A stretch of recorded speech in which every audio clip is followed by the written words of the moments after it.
We'll begin at approximately 10:05. We'll be joined by Alabama A&M head coach Sam Shade. At 10:15, we'll have Coach Eddie Robinson with Alabama State. At 10:25, we'll be joined by Coach Cedric Thomas with Alcorn State. 10:35, we'll have Coach Raymond Woody with Bethune-Cookman. At 10:45, we'll be joined by Coach James Colsey with Florida A&M. 10:55, we'll have Coach Mickey Joseph with Grambling State. At 11:05, we'll be joined by Coach Alonzo Hampton with Arkansas Pine Bluff. At 11:15, we'll be joined by Coach Terrell Buckley with Mississippi Valley State. At 11:25, we'll have Coach Tremaine Jackson with Prairie View A&M. At 10:35, we'll be joined by Coach Terrence Graves with Southern University. At 11:45, we'll have Coach Chris Dishman with Texas Southern. And at 11:55, we'll be joined by Coach T.C. Taylor with Jackson State to round out our 12 head coaches availability for this week. Just a couple quick announcements. We ask you to please ensure that your lines are actively muted unless you're actively asking a question. Please limit your questions to one initial question. If there's additional time allotted in our coaches availability, we'll work our way back to get additional questions answered. We ask you please wait to be acknowledged prior to asking your question. With that being said, we're going to pause here momentarily, and we'll begin at approximately 10:05 with Alabama A&M head coach Sam Shade. We thank you for your patience.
Once again, if you do have any questions for our coaches, we ask you please utilize the raise your hand feature to get your question in the queue. Please limit your questions to one initial question. If you see several questions already in the queue, if we have additional time, we'll work our way back to get additional questions answered. With that being said, we're happy to be joined by Coach Shade with Alabama A&M. Good morning, Coach. Good morning. Coach, as always, appreciate you taking time out of your schedule to join us. If you could start us out with an opening statement recapping your team's most recent outing versus Jackson State. Yes, played Jackson State in the Gulf Coast Challenge. Jackson State, man, defending SWAC champions and defending HBCU national champions, and they played like champions against us on Saturday, and we didn't for 4 quarters. Appreciate those opening comments, Coach. We'll now open it up for questions for Coach. With that being said, we'll take the first question from Wayne Cartwright. Coach Shea, good morning to you. How are you? Good morning. Good morning. I'm doing well. How about you? I'm doing pretty good, Coach. So after Saturday's game there, What is the overall mindset of the team after the game there? Well, we thought we played better in that ball game. We knew we were going to have our work cut out for us. Against Jackson State. Just felt like the first quarter we played okay. Score was 10-7 going into the second quarter, and then it just kind of got away from us. But bottom line is this: defensively, we got to play better. We got to stop the run. They had over 300 yards rushing on us. And then offensively, we actually threw the ball around okay, but we weren't able to run the ball. We only ran for like 60 yards, so that's just not good enough. So we got to get better in the running game on both sides of the ball. Andrew, is it okay if I ask one additional question here? Yeah, we just got two in the queue. You can go ahead. Okay, Coach Shade, another question I want to ask is the hit that Quad Brown took there to his ankle. First off, how is he? And then also, I just want to get your take on the view of that play itself. Well, actually, Quad, man, he iced his ankle all the way back from Mobile. He was sitting right behind me, iced his ankle up, and he was talking about, hey, being ready to go for homecoming. He had put that behind him and moved on. And actually, watching the tape, the player from Jackson State actually ended up stumbling. He was blitzing from the nickel spot from the field, and he actually ended up stumbling in two quad. Obviously at the time, when it's going fast, it looked like it might have been intentional, but it wasn't. I appreciate that, Coach, and good luck this week with homecoming against Valley. All right, thank you. Next question goes to Doc Holliday. Good morning, Coach Shay. How you doing today? Doing pretty good. How about you? I'm doing good. To move on from the game from Saturday, you're going into the game this Saturday against Mississippi Valley that's looking for their first win. What do you tell you guys? Try not to overlook an opponent, even an opponent like Mississippi Valley that does not have their first win, but they're looking for one. Well, the bottom line is this: Mississippi Valley they played two SWAC opponents, and they've lost both games by less than a touchdown. They basically they were winning the Texas Southern game all the way up until less than a minute left in the game, and so they're a team that they're playing well, just hadn't been able to get in the win column in the SWAC, and it kind of reminds me of we played Bethune-Cookman a week ago or 2 weeks ago, and going into that game they only had one win, but bottom line is this: they were playing good football. It just wasn't showing up on the win column. So you definitely don't have to worry about our team overlooking Mississippi Valley. I appreciate you, Coach. Yes. This question goes to Perry Daniels. Good morning, Coach. Good morning. Coach, you talked about looking like a championship team. What are those characteristics that a championship team looks like? Well, you take a look at Jackson State, and they were hitting on all cylinders on offense, defense, and special teams. Offensively, they had 700 yards of offense. Defensively, we were able to pass the ball a little bit, but we weren't able to do much at all on the ground with only 60 yards rushing. And then, after halftime, we go in at halftime down 33-10, but, we're still feeling like we got a shot because we got an explosive offense. And we go out, we kick off to them, and, the young man almost runs it back, makes a play on us on special teams. So, they beat us in all three phases. That's what a championship team looks like to me. They're playing well in all three phases. All right, Coach, I appreciate that. Can I ask one more? Yes, sir. Let's talk about stopping the run, Coach. That's been a reoccurring theme for your team. How are you going to go about getting that executed? Well, that's something we talked about yesterday in our meetings, and going into this game against Mississippi Valley, they're going to run the football. They've got a quarterback that can run it, and we got to be prepared to stop him. So we're going to spend more time on the running game this week. We're going to spend a lot more time on the running game on both sides of the ball. Thank you, Coach. Good luck to you. Thank you. Currently taking questions for Coach Shade with Alabama A&M. Final questions? All right, we'll take a question from Mo Carter. Hey, Coach Shade. Of course, you're taking on Mississippi Valley this week, and it's another week in which you're taking on a group that's led by a former player from the NFL. Do you have any stories or any cross ties with Coach Buckley from your pro days? No, not really any cross ties. We know a lot of the same people, and I'll tell you what, man. Coach Buckley, he's a Mississippi guy. He's done a good job of getting some Mississippi talent in there on that team. And like I said, they're 0-4, but they could easily be 2-2. Their two SWAC losses have been really close ball games, and games in which they were leading. So we're gonna have our work cut out for us this Saturday. Thank you, Coach. All right, thank you. Any final questions? Coach Shade, as always, we appreciate your time. Look forward to speaking to you again next week. All right, thank you. Yes, sir. Thank you. All right, we're a few minutes ahead of schedule, so I want to give me the opportunity to get on the call for Coach Robinson's availability. So we'll pause here for a minute or two. We'll be back momentarily. Thank you for your patience.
All right, once again, for our media participants, if you do have any questions for our coaches, please utilize the raise your hand feature to get your question in the queue. Please limit your questions to one initial question. If there's several questions there in the queue, if we have additional time, we will circle back to get additional questions answered. And please wait to be acknowledged prior to asking your question.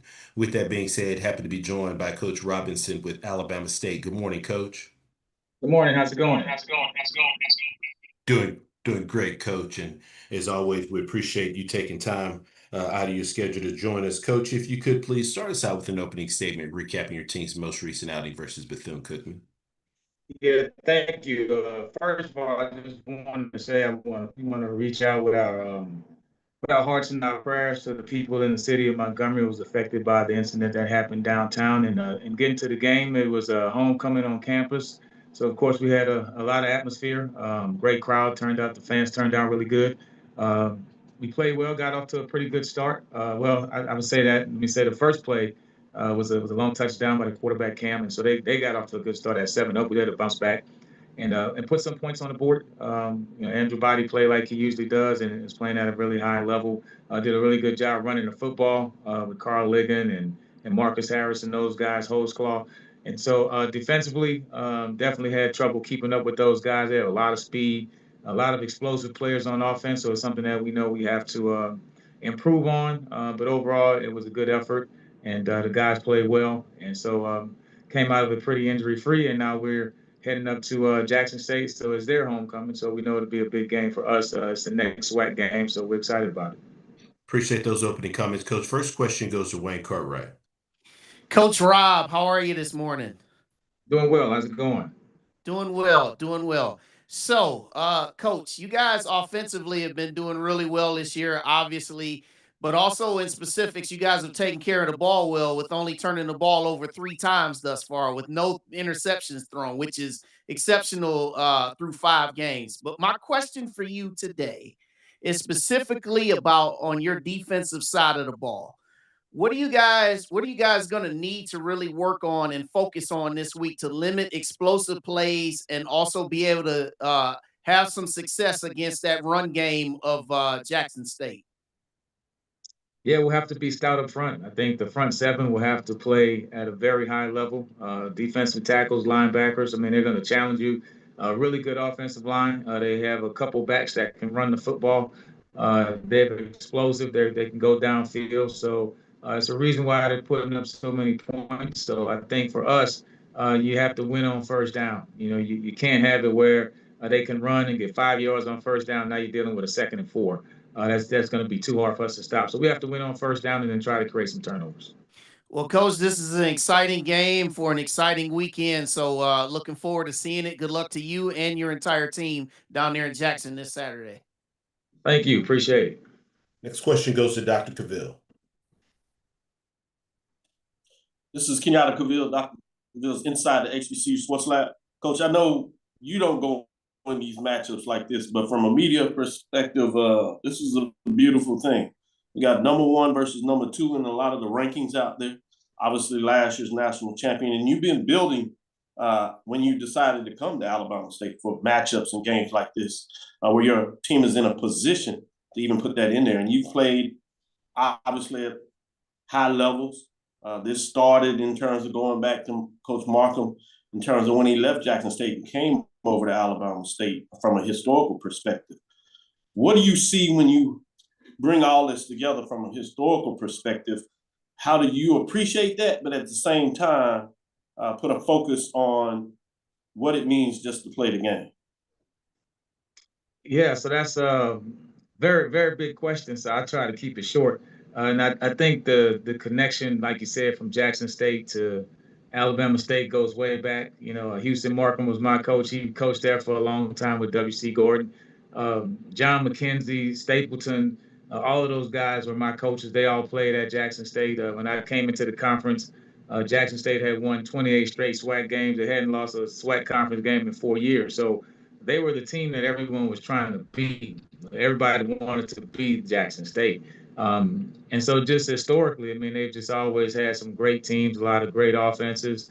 And I think it'll be that type of matchup, thinking about playing against Jimmy Smith and the Lewis Tillmans and all of those guys. So, yeah, from a historical aspect of it, I'm definitely connected to that. But from the players on the field, which is what really matters, I mean, those guys are just focusing on trying to win one ball game. And so we know the history and the tradition that they have at Jackson State. It's their homecoming on top of that.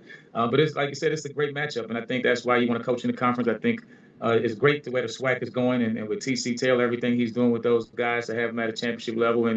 And for us, if you want to be a championship team, you have to beat the championship team. So I think it's one of those things where you just have to go out there and play. Looking forward to having a great game with a great atmosphere. And if you love SWAC football, HBCU football, just a football fan in general, I think it's going to be a great game to watch and come and see. And so I'm excited to be a part of it. I appreciate you sharing that and taking us down that lane. Absolutely. Obviously, I understand you realize the importance of what you got to do in this matchup for your players to be focused. But allowing us from a media perspective to be able to share that from a cultural perspective is important. So I thank you for acknowledging that. Good luck this weekend and certainly look forward to this matchup, Coach. Thank you. Next question goes to Doc Holliday. Coach Erod, how are you doing today? I'm well. How's it going? I'm doing good. Everybody knows we talk about Andrew Body being the conductor of the whole offense.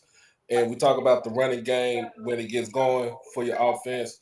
But a lot of people don't really talk about your offensive line, the big hall mollies. What credit do you give your offensive line, like, for this whole season, up to the season at this point right now? Yeah, so for us, that's where it all starts. And those guys, Cam Smith, Desmond Daniels, Frazier, we got some older guys that have been playing really well. We got some Elijah Baker, who's been playing, a former walk-on kid. So, I was a former walk-on offensive lineman, so I'm partial to those guys. Michael Moore, was another former walk-on offensive lineman who's been starting and playing really well. Desmond Penn, all-conference guy, was a former walk-on offensive lineman. So we got 3 former walk-ons on that offensive line that have been playing their butts off. So I think you have a chip on your shoulder when you're walk-on and you're on the O-line and now you're starting and playing at a high level. So, I mean, to me, that's where it all goes. We've been able to rush for over 300 yards the last 2 weeks, and some teams don't do that in the whole season, rushing for 300 yards in one game. So it starts with those guys. You know, when they play well, they get to that point, they get to go to Golden Corral. That's their treat. So they love that. So they're earned a couple of them, and so hopefully they'll earn another one this week. But it all starts up front. If those guys aren't playing well, then the rest of the offense won't look good. All right, thank you for your time, Coach. Appreciate it. Next question goes to Marvin Nichols. Good morning, Coach Robinson. This is Marvin Nichols from MTV Sports. Wanted to just ask you, your offense exploded for 559 total yards and with 5 different players who scored rushing touchdowns. How proud are you of the depth and versatility in your offensive backfield?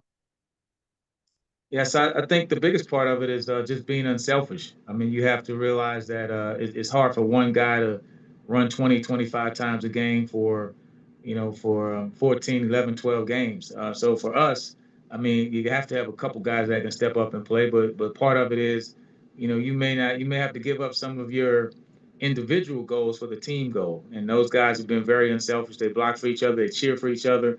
There's not any negativity in the room, and so that's just a special situation that doesn't happen on our team. So Coach Juwan Lewis, our running back coach, does a great job of making sure all of those guys are feeling a part of it, even though you may not get as many touchdowns or as many carries, because the bigger good of the team is what's really important. So for me as a coach, I just love to have those type of players, and they're all playing at a high level, and they really care about each other. Outstanding. Good luck to you this Saturday. Thank you. Next question goes to Perry Daniels. Good morning, Coach. Good morning. How's it going? Super fantastic, Coach. How are you? Going well. Going well. Yes, sir. Congratulations on the homecoming victory. I would imagine, Coach, that your players, your team is very excited after winning your homecoming game and now having to take on the defending national champions in this contest coming up this week. How do you as a coach manage that passion, that desire to play and keep it controlled and not allow it to harm your team? Yeah, so I mean, I think our homecoming game was a big test. Just with Coach Woody and Bethune-Cookman, we know they could score points, and they scored 35 of them. So it was one of those games where you never felt like you were really in control because they could always score so fast. And so and everything that was going on for homecoming, so I was great. It was you wanted to have that test at home, but the biggest thing was you wanted to win. So we were just happy to get out of there with a win and then to enjoy the homecoming part of it. But I think that will prepare us for this week, which is just as big of a platform, just as big of a game because it's the next game. But we understand the importance of it just within the whole SWAC conference race. But to me, just go out there and win today, and that's our motto. We talked about winning Sunday, come back, win Monday, go into class, have a great Tuesday, and just win each day. If you start worrying about Saturday, you won't be able to perform at a high level on Tuesday. So we try to segment it down to win each day and each part of practice and win each play. And so if you kind of keep it to that frame, then the game is just fun. Just go out there and play fun. You've been doing this since you were 6, 7, 8 years old. It's a big game, yes, but it's still a football game at the end of the day. Thank you, Coach. Good luck this week. Appreciate it. Final questions? All right, Coach, as always, we appreciate your time. Look forward to speaking to you again next week. All right. Thank you, guys. Appreciate it. Sir, thank you. We now go over to Alcorn State and Coach Cedric Thomas. Once again, if you do have questions, we ask you please utilize the raise your hand feature to get your question in the queue. With that being said, happy to be joined by Coach Thomas with Alcorn State. Good morning, Coach. Morning. Coach, as always, appreciate you taking time to join us. If you could start us out with an opening statement, recapping your team's most recent outing versus Prairie View A&M. Yes, sir. Finally got a chance to get it home. Off a really like the 4-game, traveling, game set up and festive the atmosphere. I thought the guys had a really good week of preparation and started out defensively, got some stops. It was a really good football game. It felt like a playoff, type atmosphere. And winning the half, I think maybe down 3 and that Prairie View team, really good football team, kept fighting, and so did we. And had a punt. Not a punt, but an extra point blocked. That one, point that was kind of lingering, down the stretch, and had a chance with a long field goal that was wide right. And so I'm just proud of the guys, resilient effort, from those guys. And I thought they did a really good job of just maintaining, just a high level of fight and enthusiasm, trying to get that first win. So just fell a little short, wide right as it relates to the kick, but I felt like we got better and got opportunity Saturday to do the exact same thing. So we'll get to work in the morning and start preparation for this Lincoln football team. Appreciate those opening comments, Coach. First question goes to Wayne Cartwright. Coach said, how are you this morning? Oh, I'm blessed. All right, really good. So, Coach, when I asked you last week about your team's performance up to that point, you were very candid and you talked about how you're the captain of the ship. Everything starts and ends with you. And I appreciate your transparency. So this is a question about transparency again. So on that last drive, obviously Jalen on the broken play throws that great pass down the side to Rush. You guys get in field goal range, you run for 3 yards, and then you attempt 2 passes, and one of them you guys get a sack that pushes a closer field goal out to a 49-yard field goal. So in that sense of mind, Coach, what was the idea for going for the 2 passes when you were already in field goal range? Well, it depends on what's considered field goal range. We with the kicker every day. And so, if we felt like we was in field goal range, we would have ran it a couple more times and left it there. But Lorenzo Garcia is our backup kicker. Doesn't have a strong leg, and so we kind of set the parameters in pregame, what that field goal range, and we thought he was outside of it. And so wanted to get a little closer, knowing that we had 2 timeouts left. And so felt like we had some, pass game opportunity to the boundary. And so that's ultimately why, the pass play was called. Well, Coach, I always appreciate your transparency and all that good stuff. So good luck this week as you guys play Lincoln. Appreciate it, sir. Next question goes to Doc Holliday. Coach Thomas, how you doing this morning? Going blessed, Doc. Okay. Now this is found out about a couple of weeks ago about Lincoln University, California. They canceled the last 2 games. Have to be about players. Have you heard anything from the school about if they're still going to make that trip to Alcorn, or will they have to basically cancel? A great question. Now, I talked to the athletic director as of this morning. He assured me, that they have their travel situation and should be and will be showing up. But for us, Doc, like I told the guys, it can be Lincoln, Tesla, Mercury, Camry, whoever. Somebody we're gonna go out and play somebody on Saturday. We get opportunity to play. We would love for them to show up, but I think our administration does a really good job in making sure there's a background, a backup plan in place. But as of this morning, they're scheduled to arrive Friday and be here Saturday for the game. Okay. Andrew, do I have time for one more, or do I can wait to come back around? If you could re-raise your hand, because there's 3 in the queue. I got you. We appreciate it, Doc. Next question goes to Perry Daniels. Good morning, Coach. Good morning. Great football game, Coach. If you could talk about Jalen Tolbert's play. You only scored 12 points again, even though you moved the ball up and down the field. Can you evaluate your quarterback play for us? I still don't feel like he's playing at a high enough level to win. When you look at some of the upper echelon teams that's playing at a high level, it starts with the quarterback position. And so there's still some plays out there that we feel like he's leaving on the table, and we know he'll be chomping at the bits on Tuesday to continue to work and get better at it. He's leading and doing all the right things on the field. And so I know what type of player he can be and the way he prepares, but still, looking for a lot more. The same way, that everybody's looking at me, as the head coach, to do a lot more to make sure that, we win. And ultimately, that's the end goal, is to practice and prepare every single day to go out, for these young men to see what that winning feeling feel like, and to put them in the best position to be successful. So we got another opportunity, and blessed to have that opportunity. And so we'll take full advantage of it, starting Tuesday morning. Thank you, Coach. Good luck. Appreciate it, sir. Next question goes to Dr. Cavill. Kenyatta Cavill, Dr. Cavill, inside the HBCU Sports Lab. How's it going this morning, Coach Tomlin? Oh, I'm blessed. About yourself. Going well. I appreciate that. I want to talk about Jacoby Matthews. He had a big reception in the game, total 4 receptions for 88 yards, including 1 for 71 yards. How do you feel he's coming along in terms of his play this season? Yeah, awesome.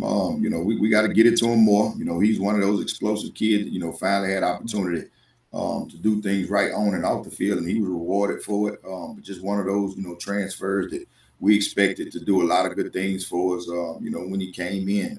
And so I'm just proud of him. He comes in and talk, expresses some of the things that, he fights through, as making this transition. So I'm just so excited about him to have opportunity to be successful. And so we got to feature him more, just from an explosive standpoint and get him to football a lot more. Thank you, Coach Thomas. Appreciate it, sir. Next question goes to Marvin Nichols. Hey, Coach Thomas, this is Marvin Nichols from MTMV Sports. How are you this morning? Oh, I'm blessed. About yourself. Let me ask you this. What's your approach to keeping the team motivated and unified after such a close loss? That's been a recurring theme. So we apply a lot of it to just life, things not just associated with football. And so, bad things going to happen. I got kids who lost moms, dads, sisters, cousins, brothers, loved ones. And the sun still come out. The grass still grow. And so we got to get up. And when our feet at the floor, we got an opportunity to right our wrongs. And so that's kind of the mantra we're using outside of just the wins and losses. We know it sucks, not having to win. But my thing to them is, what happens when things don't go the way it's supposed to in your mind, and you doing all you can do to make sure that change. Do you quit? Do you not come out to work? Do you not continue to walk this universe, hoping that things will be better? And so that's kind of our rally cry right now. As long as our feet on the floor, we can get up. We got opportunity to right these wrongs. And so what a better chance, this week, with another Saturday, with a Lincoln football team that's coming in, and we got opportunity to get a win. Outstanding. Well, keep pushing and keep on keeping on. Good luck to you. Appreciate it, man. We'll do. Next question goes to Doc Holliday. Oh, Coach Thomas, I have a question. Yes, sir. The defensive look that Prairie View presented was a drop 8 coverage zone. Did you have Jalen Tolbert? What did you have him allowed to where he could actually audible out of the offensive play calling to see if there was anything that was kind of out of place, or he sees some sort of change in that defense from Prairie View? Yeah, it was some changes. They didn't play a lot of those looks like they normally would versus others, and I think it's just a testament to our running game. And so those coaches, man, did a really good job of changing some looks. It wasn't always, 3 high. Those guys kind of got in the box a little bit more and kind of stymied the run game. And so kudos to that coaching staff. Those guys did an amazing job, just from a game plan standpoint, to take away some things that we, that we did and what we wanted to do. And so some of those plays, do have, 2-part reads to it, where he has the opportunity to, audible out and put the offense in the best play to be successful. And so, he did the best thing he could. And, that defense had a lot to do with, with us not being able to run the ball as well as we want, and, and us shooting ourselves in the foot. So it was an opportunity for the both of us to really just kind of, cancel each other out. And we just felt like, we just didn't finish the way we needed to. But, even with that, Doc, if we get our 1 point, we get opportunity to play, play in overtime. And that didn't happen. Appreciate you, Coach. Yes, sir. Last question goes to James Hill. Hey, Coach, I hope you and everyone in Lorman are well. Your ball club has been in every game with the exception of the game versus State. Can you just talk a little bit about the offense, the defense, and the special teams as you move into a homecoming game where Lincoln University, California comes in? Yeah, on the special team, every week, it's something. From week 1, we snapped it over, the punter's head, and knock on wood, we had no more issues from the operation standpoint.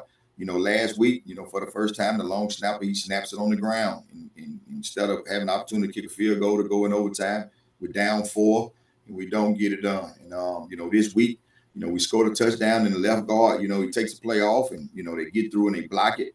And so from a special team aspect, it just seemed like, it's just throwing it outside, every week.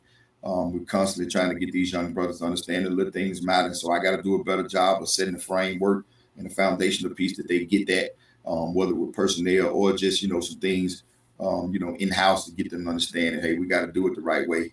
Offensively, we feel like we got some weapons out there. And got to be able to score points. You look at, other teams in the league, they scoring 50 and above and having some explosive. And we feel like we got the talent to do the exact same thing. So we got to be mindful of what we're doing to be able to get that outcome. And defensively, that really good Prairie View team. I thought we had a chance on Saturday. Got some really good stops overall, but still got a lot of work to do. And we're excited about the journey and continue to work. The guys are buying in. And so right now it's just not happening. We can't say we have faith.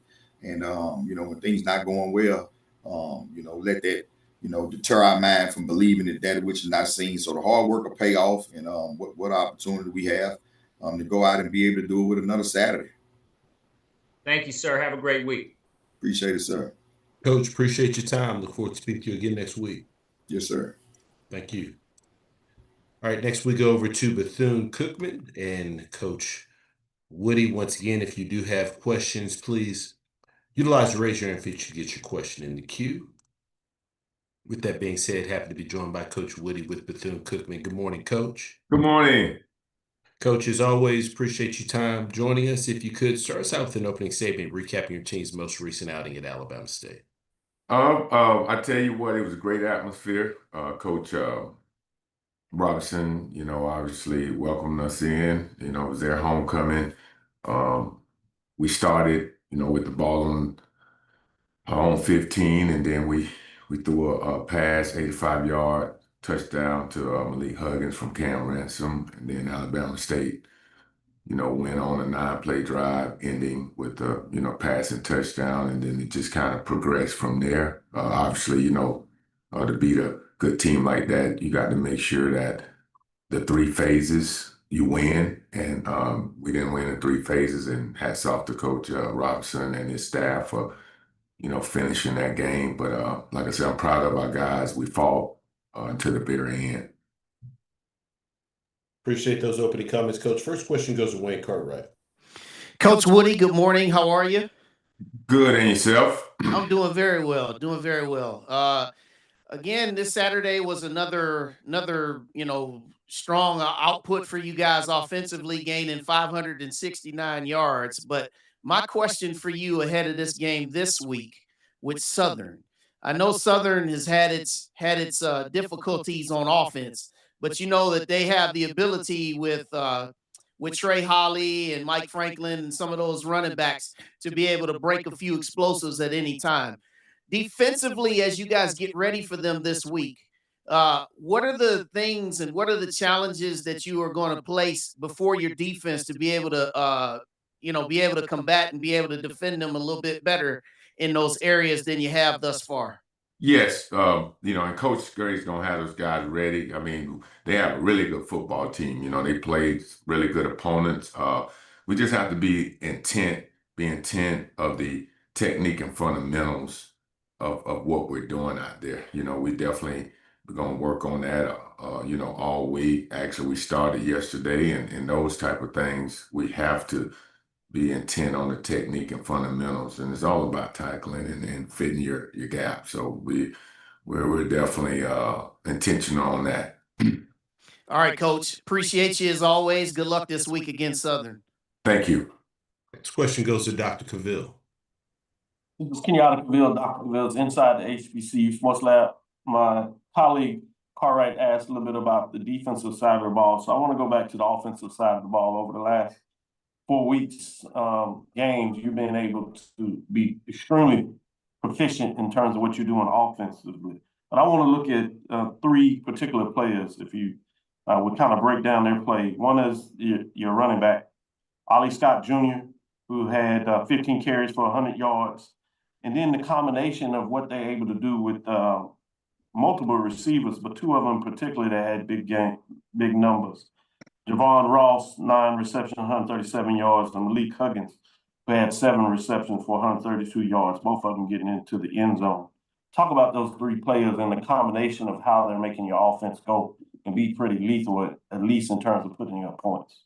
Well, I tell you what, starting with Ali Scott, he's coming in his own. I mean, we kind of run running backs in by committee, and he's the type of guy that, he feels like he could be that every down back, and he's starting to play like it, really selfless type of guy that's progressing each game, and I'm proud of him. And then going to Malik. I mean, Malik is obviously, a guy that we put a whole lot on. I mean, a lot of guys, especially on the entire football team, not just the offense, they respect, what he does. I mean, he come to work and go to work. And then his counterpart, Javon Ross, a local guy, who's not big in stature, but he plays bigger than what he is, does things really well out in space, So just being able to create the synergy with those 3 guys is awesome. And like I say, they're not settling for what they're doing up until this point. They want to do more. Thank you, Coach. Thank you. Good luck this week. Look forward to the matchup. Thank you. This question goes to Perry Daniels. Good morning, Coach. Good morning. Coach, can we get a status update on Cam Ransom? How's his health? And with that, can you also evaluate the play of Timmy McClain in this past game? Well, I thought Timmy, other than the interception, I thought he did well, with 25-34, 266 yards, and 2 touchdowns, and had 12 carries, 49 yards, on the ground. I just think that with Cam, he seemed like he was moving well yesterday. So, we will see from day to day, but as of right now, he should be ready. Sounds good, Coach. Thank you. Thank you. This question goes to James Hill.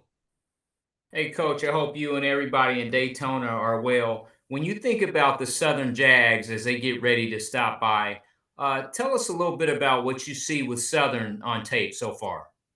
Well, there's a really good football team. I mean, obviously, like I said, Coach go have those guys ready to go. They got talent in all aspects, whether it's offense, defense, special teams. I mean, they're big, they're strong and fast. And it's just a situation where we got to be ready on all cylinders, to beat a team like that. Thank you, Coach. Thank you.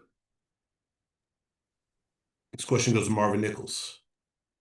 Good morning, Coach. This is Marvin Nichols from MTMV Sports. I want to say that, again, that I see that your team is really progressing, and I know you had a couple of years that were really, really tough.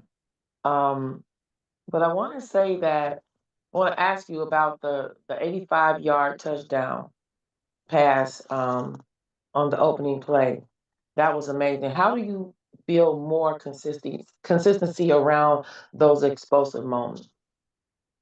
Well, I mean, just putting them in those, like I say, situations in practice and then seeing it, really come to part when it needs to come, when it's counted. I just think that gives, key guys, consistency, confidence. I mean, it's a really good situation. But like I say, you expect those type of plays when you practice them. Yes, well, that was amazing, and good luck to you at Southern. Thank you. Coach, as always, appreciate your time. Look forward to speaking with you again next week. Thank you all. Yes, sir. Thank you. All right, next we go over to Florida A&M and Coach Colsey. Once again, if you do have any questions for Coach, please utilize the raise your hand feature to get your question in the queue. With that being said, happy to be joined by Coach Colsey with Florida A&M. Good morning, Coach. Hey, good morning, man. How's everybody doing?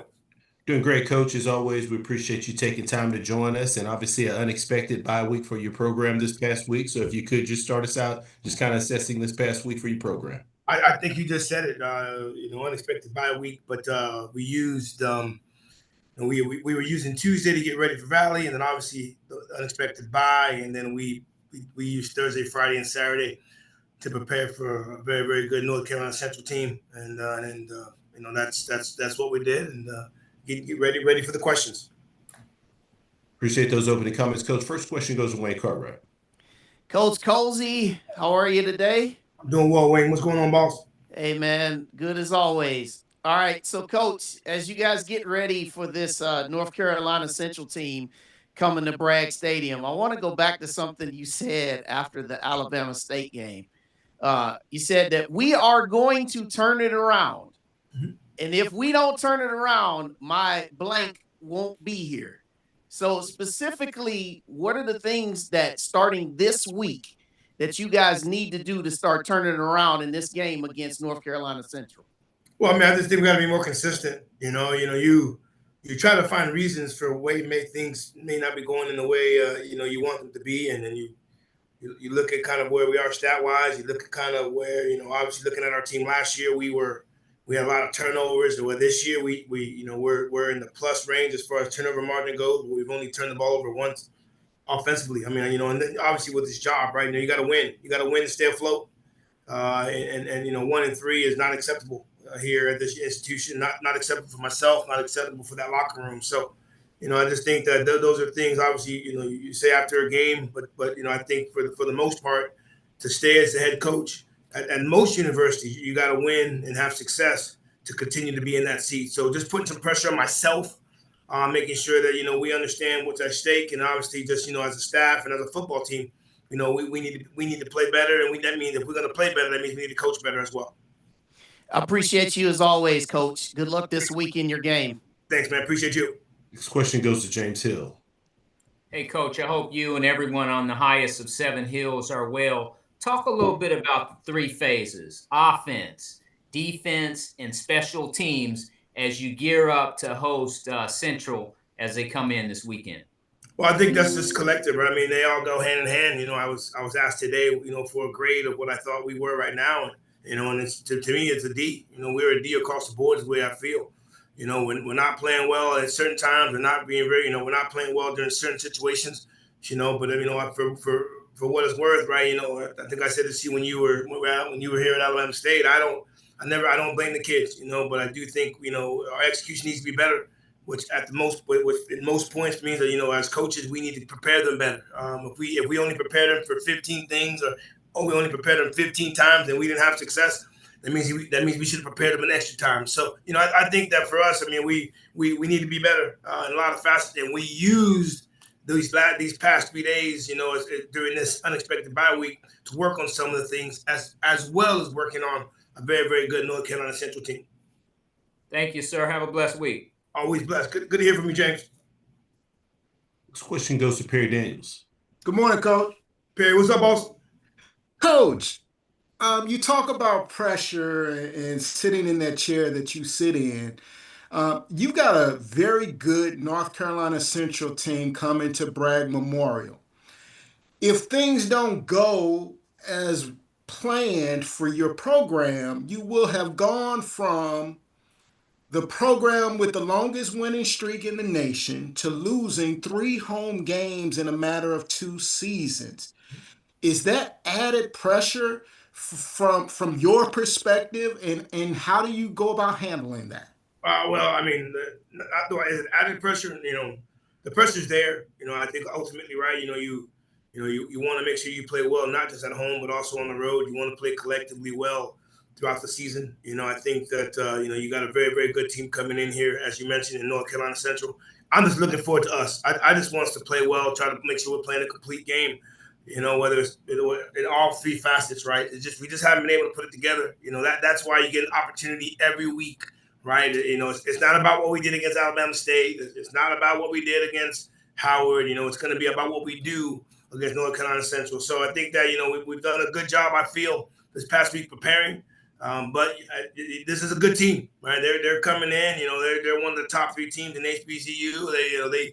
There's a strong possibility they may represent the MEAC in the Celebration Bowl, but all that doesn't matter if we don't play well, and again that's making sure we have the right game making sure we have the right game plan, putting our guys in the best situation for us to have success. And if we do that, right, then I like where we're at. But if we have penalties or can't convert on third down, whether it's offensive or defensively, we got to play complementary football a little bit better. And that's something that we should continue that we stressed last week, which we'll continue to stress this week, and most importantly, continue to stress on Saturday. Good luck to you this week, Coach. Hey, appreciate you. This question goes to Doc Holliday. Coach Cozy, how you doing today? Doc, what's up, man? I'm doing good. First and foremost, let me send my condolences to you and your family. I know you wasn't on the last time, but the game starts off in between the trenches, offensive, defensive line, but we want to be more focused on your defensive line because they haven't been able to generate any type of pressure on opposing offenses. What are some things you want to try to implement into this game for North Carolina Central, especially with that front four?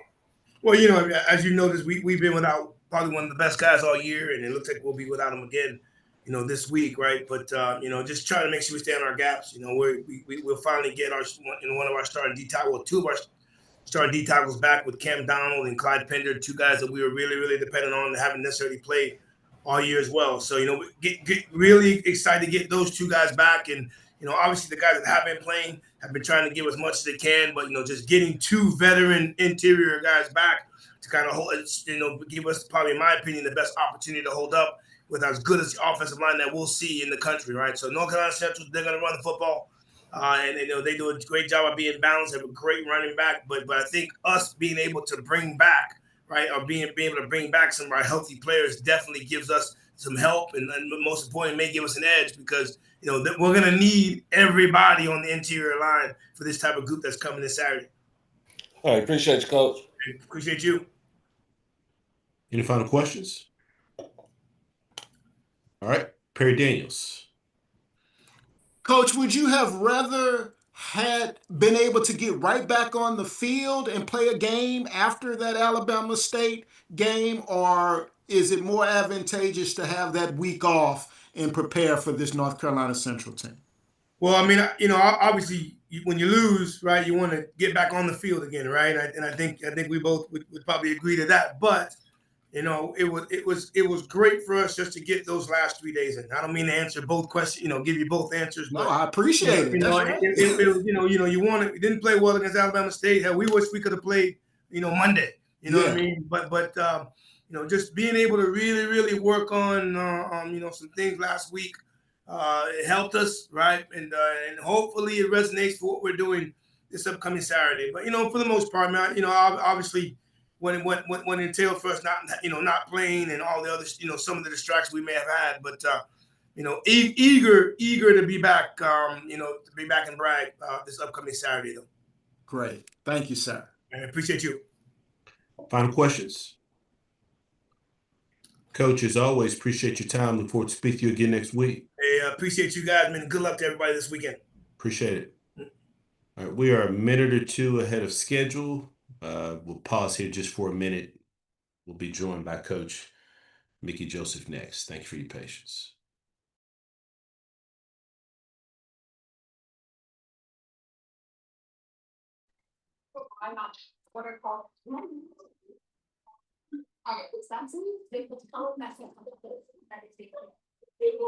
Once again, if you do have questions for our coaches, we ask you please utilize the raise your hand feature, get your question in the queue. Please limit your questions to one initial question. If you see several questions already there in the queue, if we've got additional time, we'll work our way back around and get additional questions answered. With that being said, happy to be joined by Coach Joseph with Grambling State. Good morning, Coach. Good morning.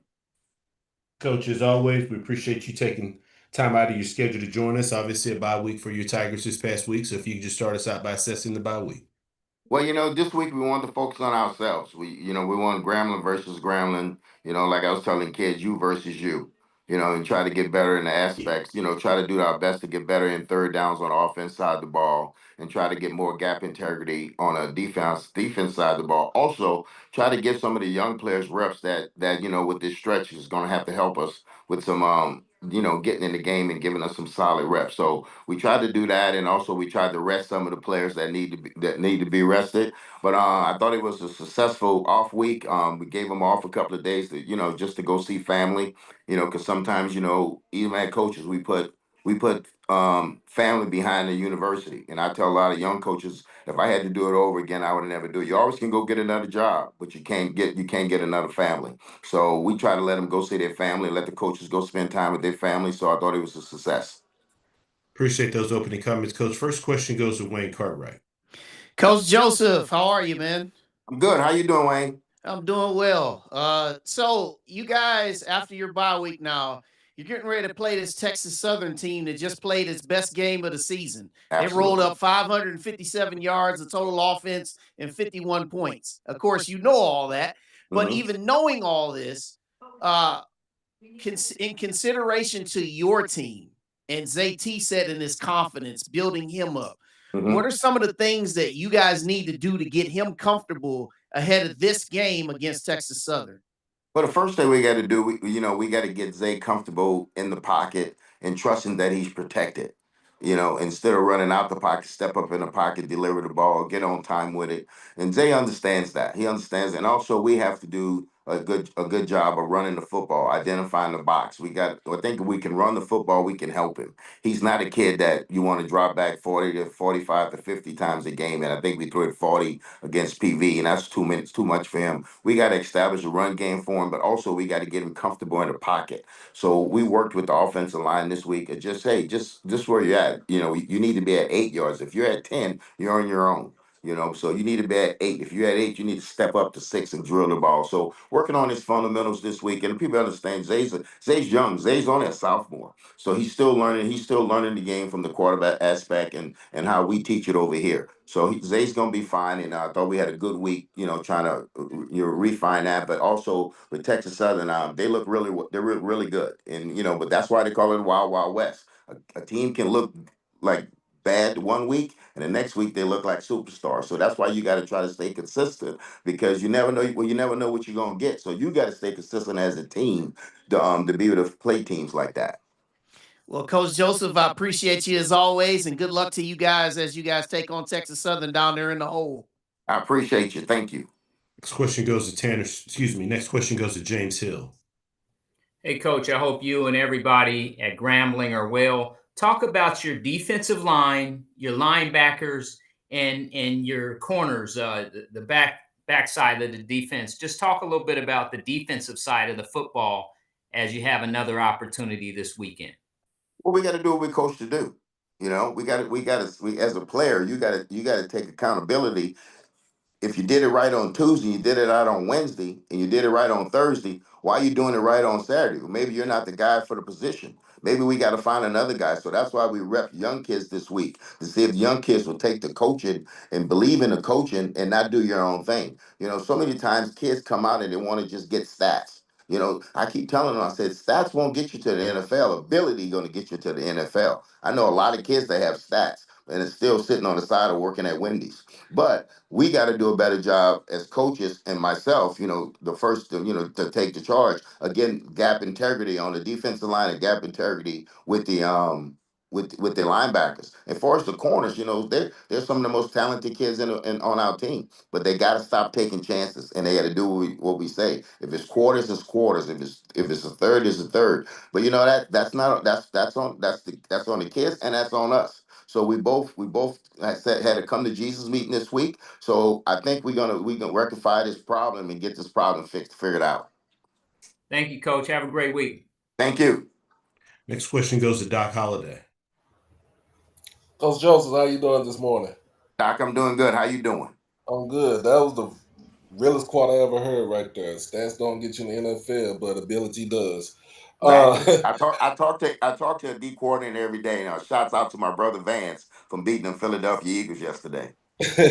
Going into this game, it's a homecoming game against Texas Southern. What are some things you tell your players to try not to keep their mind focused on the game and the week at hand, and kind of not get it involved, too much into the homecoming festivities? Well, the thing, I think, they were able to get involved with it. Sunday, I think it started, and then today they're gonna have something. But now they gotta block out the noise. They gotta be selfish when it comes to family and everybody else and say, hey, I gotta get the tickets done on Wednesday because Thursday I have to focus, Friday I have to focus.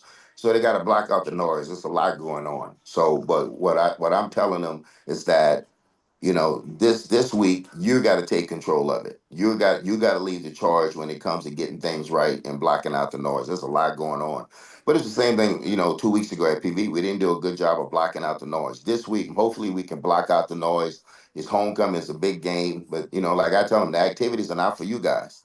It's for the alumni, and y'all not alums yet. So hopefully they listen, and we'll get back at it on the practice field tomorrow. Thank you, Coach. Tell your brother he gave me an early birthday gift with that win. Hey, listen, hey, you know me. I love it when the Joseph can win. Same All thing for my right. cousin Terry, the one at the Saint. So shout out to them two boys. All right. You have a good one, Coach. Thank you. This question goes to Terrence Harris. Hey, Coach, how you doing? I'm good, Terrence. How you doing?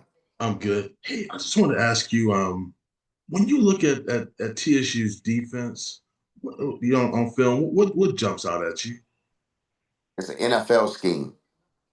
It's an NFL scheme. It's complicated. It doesn't look complicated, but they're complicated. But they have outstanding linebackers. They got Joe back there. Joe played good ball for us. Now he's playing for them because of the transfer portal.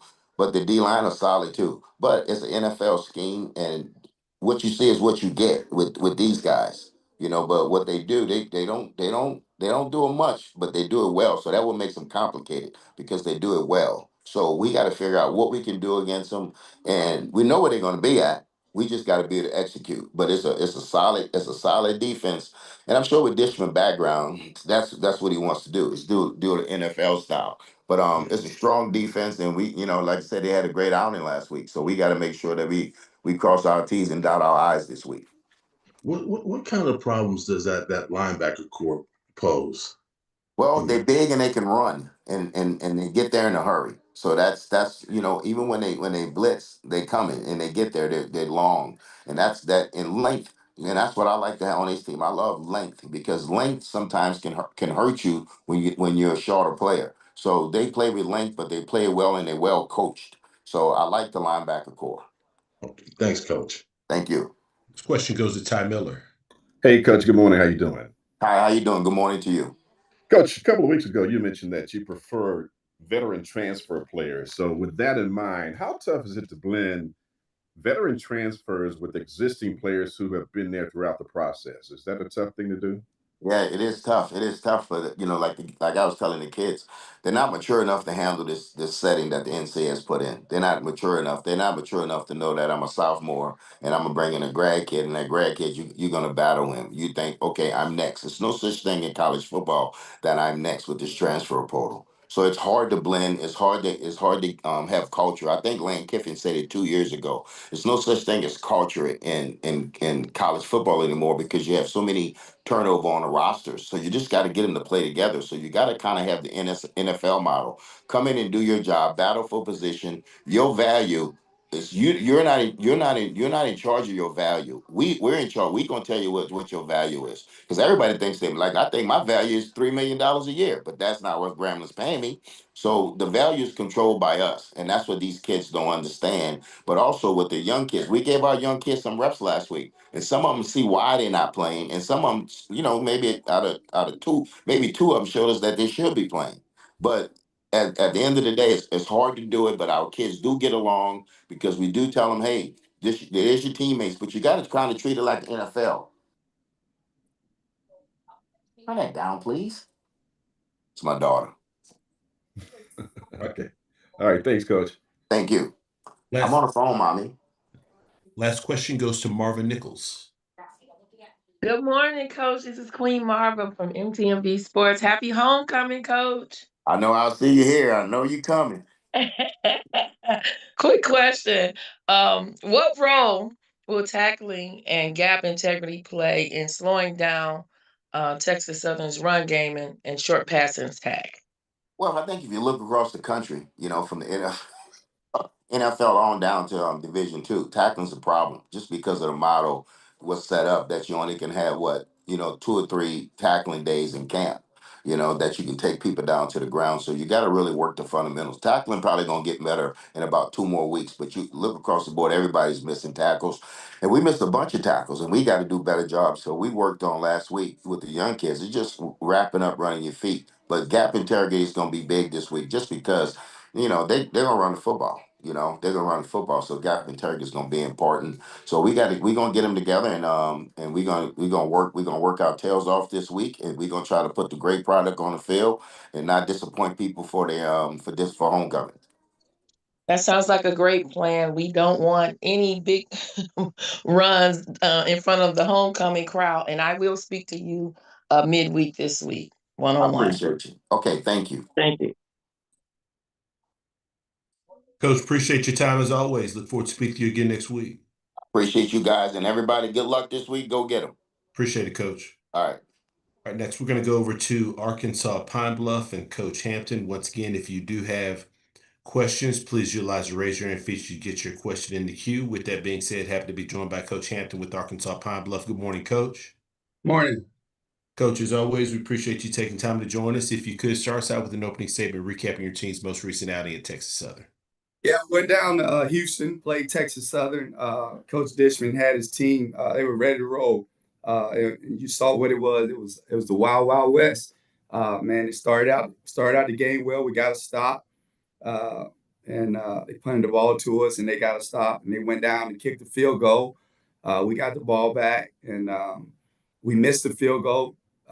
Then they get the ball, and we get a pick in the red zone. We missed another field goal. Had a chance to be up 6-3 in the second quarter, but his team kept fighting.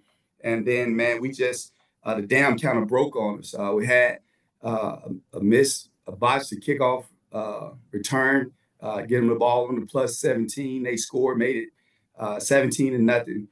Like 8-9 minutes in the second quarter.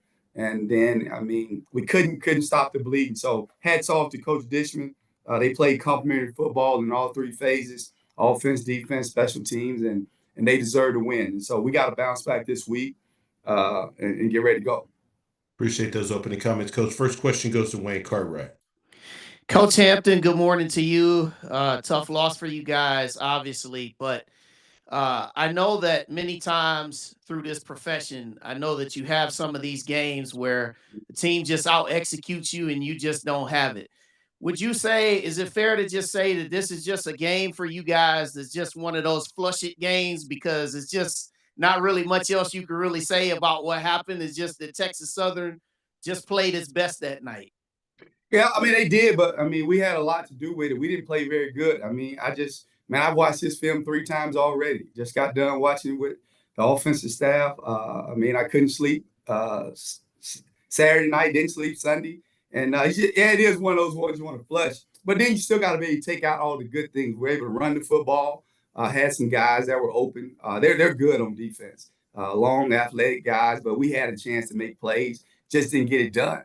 And then on defense, man, we had guys we missed more tackles. I mean, guys right there in position. Man, we made them look like the best team in America, and they took advantage of it. Running back ran hard. Quarterback played an exceptional game. And we just didn't do our job. And on special teams, we made mistakes that we haven't made since I've been here. And so, yeah, we want to flush it, but we're going to give them credit too. They had a lot to do with that. And but we'll bounce back and we'll be ready to roll. Well, Coach, in a year where there's been a lot of penalties throughout the SWAC, you guys only had 3 of them. So that is one thing you could say is positive. So good luck this week in your homecoming effort against Westgate Christian. Appreciate it, Mr. Next question goes to James Hill. Hey, Coach, I hope you and everybody on campus are well. Talk a little bit about going forward and the opportunity you have this week in your quarterback room. At the end of the day, man, when you lose a game the way we did, and none of us expected that. I mean, we were all shell-shocked. You just got to get back to the field, man. If I could have, I would have went back out there on Sunday morning, but that's illegal NCAA. And then we had that 8-hour bus ride back on Sunday morning. If I could have, we got back here at 5 o'clock. If I could have went to the field, I would have. It's just a bad loss. But again, that's what college football is about. You got to show up and earn the right to win every week. And so we're highly motivated here as coaches, and our players, they need to understand what we need to do every day in order to continue to move this program forward. So, it's a lot of disappointed people in that locker room, but it doesn't matter. It's going to be what you do this week. It's a new week, new beginnings. And so we're excited about the opportunity to get back on the field. Then excited to be at home, this week and sleep in your own bed and got some people that are cheering for you. Obviously playing at Houston Christian Stadium, Husky Stadium, man, there wasn't a lot of people there. That's no excuse because Texas Southern was there, and that's all you need to be able to do is spot the ball. And so we'll be better this week, and we're looking forward to getting our football team better. Thank you, Coach. Have a great week. Yes, sir. You too. Next question goes to Perry Daniels. Good afternoon, Coach. I'm going to follow up on James's question there about your quarterback room and your quarterback play. Can you evaluate that along with your receivers? Yeah, our quarterback, Christian Peters, man, he's one of the best quarterbacks in this league. I mean, he gives us a chance to win every game. He can run, he can throw it. But again, Texas Southern, man, they got guys that look like NFL guys. Coach Dishman and his staff, if you go look at their defense, they look like they're supposed to look. I mean, at the Power 4 level. The D-line is big and fast, athletic. They can run. The linebackers, they're long, athletic. And then they got some corners, man. They understand where to be. They don't make a lot of mistakes, so they make you beat them. And so our quarterback did a good job. We had one turnover at the end. He shouldn't have threw it. And I think it was fourth quarter they were able to pick it off. But our quarterback was able to get away from them and do some things. We didn't run the correct routes all the time. We need to convert some different things. But we'll get all that fixed. But hats off to them. If everybody's watched Texas Southern play, you realize, like, when they played Prairie View, that was a good game. Prairie View scored at the end of the game to win that game. Texas Southern's a good football team, and I'm disappointed we didn't match their energy, and that's on us as coaches. We got to take some responsibility in that, but we'll be better moving forward. Thank you, Coach. Good luck at homecoming. Yes, sir. Next question goes to Tanner Spearman. Good morning, Coach. So you mentioned a bit ago, excited to have a home game, be at home, sleep in your own bed, all those things. You guys have been on the road a lot, and I know in November, you're going to end the season with 2 road games, but in between that, you got 4 of your next 5 games at home starting this week. Got an opportunity to play in front of the home fans, not have to travel for a little while. How important is it to take advantage of these home games and try to stack up some wins at this point? Hey, you're right, Tanner, man. We have to be able to, take care of home field advantage. Our fans, our people, man. When I pulled into work this morning, you got all the RVs out there. It's homecoming, man. All the black and golds around, and this is what you want. Obviously, we went down and had the Southern Heritage Classic. That feels like home, but this here is home, and so our players should be excited, man. Your peers get a chance to watch you play. Student athletes coming back. Like, this is one of the best times of the year. And then if you're able to get on a roll here at home, and we got some really good opponents that travel well coming up here. And so it's just exciting to be able to get out here and play in front of your fans. I think people are strained a little more, and it just means more when you're at home. Not that it doesn't mean the same on the road, but you just got an extra boost of confidence to play in front of the home fans. And so we're excited about that. Thank you, Coach. This question goes to Terrence Harris. Hey, Coach Hampton, how's it going? Good. How you doing? Good. Hey, when you looked at TSU's linebacker core, what was it about them that posed the most problems in your mind? Man, it's funny that you say that. Me and Coach Dish was talking before the game, man. And I just started looking at the players. Like, you look at the sizes, before you ever play the people. And then, man, I'm looking at these guys. I'm like, man, I've been at Florida State. Coach, our linebackers didn't look like that. I've been in Oregon. Our linebackers didn't look like that. Man, they have a roster of guys that look like they look on Sundays. And so that was impressive. But again, our kids did a good job. We were able to run the football. Don't get me wrong. We're going to give them a lot of credit, but we were able to do some things. But they have done a good job of making their team look like a defensive football team is supposed to look. And so they present you with some problems, but our quarterback did a good job. We were able to get some runs. I think both backs had over 70 yards. So we were able to do some things. We just wasn't able to convert on some third downs to keep the chains moving. And then, for us defensively, man, we just didn't tackle well. Had guys there that was able to make the plays, so we just got to be better moving forward. Thanks, Coach. Coach Hampton, as always, appreciate your time. Look forward to speaking to you again next week. All right, y'all be blessed. Thank you. We're going to go over to Mississippi Valley State. Coach Buckley, once again, if you do have any questions, please utilize the raise your hand feature to get your question in the queue. With that being said, happy to be joined by Coach Buckley with Mississippi Valley State. Good morning, Coach. Good morning. Good morning. Coach, as always, we appreciate your time. Obviously, an unexpected bye week for your program this past week. So if you just start us out by kind of assessing this past week for your program. Yes, it was a surprise to us that we couldn't get the game in. So we just took last week and really tried to get caught up. Just remembering when I took this job, it was February. Didn't get a full staff to really March. So these bye weeks, gives us a chance to catch up. I feel like we're heading in the right direction. And I'm looking forward to showcasing, going out and playing this weekend. Appreciate those opening comments, Coach. First question goes to Wayne Cartwright. Coach Buckley, good morning to you. Morning. Obviously, this has been a roller coaster week for you guys, I guess, if that's the best way to say that. So with this roller coaster of preparing for FAMU, then you're not preparing for FAMU. Now you're preparing for, you were preparing for somebody A&M. Yes. So with all this being said, Coach, what did you learn through this whole experience this week? Whether it's business, whether it's structure, or whether it's just the ability to shift on the fly with you and your staff. Well, you have to do that. Just put your head down. This is the football season, and you have to be ready to take advantage of every situation. And when the game got moved, we just took advantage of getting caught up on some stuff that we didn't get a chance to do. Felt like can improve our ball club. All right, Coach. I appreciate you. Good luck this week up there at Alabama. And yes, thank you. Question goes to Perry Daniels. Good afternoon, Coach. Afternoon. Coach, during this off week, your offensive line, did you get a chance to work with them? Currently, they rank 125th out of 125 in sacks allowed in FCS. Yes. How did you address that in the off week? Well, we've been addressing it every week.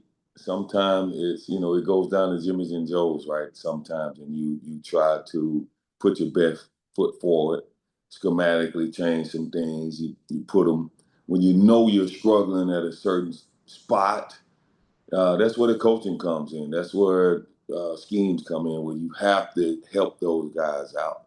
We have 3 true freshmen that are starting for us. So they need help overall from us, from them, schematically, you name it. We need to get it done. Thank you, Coach. Good luck this week. Next question goes to James Hill. Hey, Coach, I hope you and everybody at Valley are well. Can you talk about thriving through adversity, where you have a game that doesn't go off and is rescheduled, and then also Mr. Brown in your quarterback room?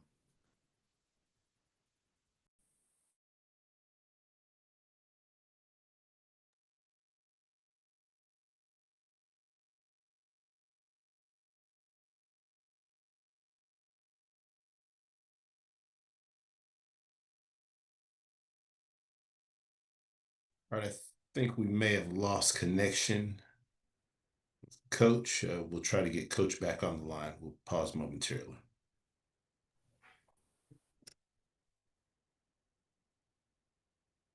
Doesn't go off and is rescheduled, and then also Mr. Brown in your quarterback room.